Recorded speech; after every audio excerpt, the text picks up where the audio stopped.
महत्वाचा असा पूल आहे. 2.5 किलोमीटरचा लांब अशा प्रकारचा पूल आहे.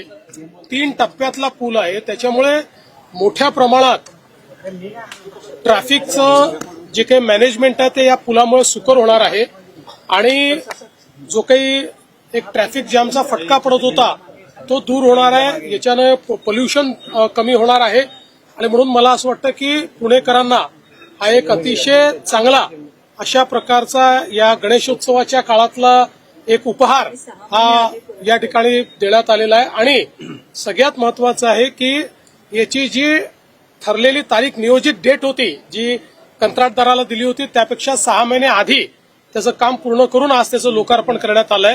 दुसरं आपण ज्या ठिकाणी आहोत हा फुटब्रिज जो आहे हा देखील एक अतिशय सुंदर अशा प्रकारचा फुटब्रिज तयार झालेला आहे. पेठांमधले जे काही आमचे मेट्रोचे सगळे ट्रॅव्हलर्स आहेत त्यांच्याकरता तर अतिशय चांगल्या पद्धतीनं ही कनेक्टिव्हिटी तयार झालेली आहे.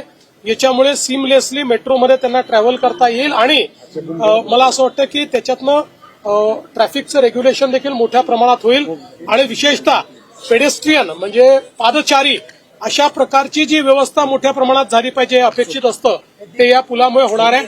आणि आपण बघू शकता अतिशय आयकॉनिक अशा प्रकारचं स्ट्रक्चर या पुलामुळे तयार झालंय. हे मला असं वाटतं अत्यंत महत्वाचं आहे.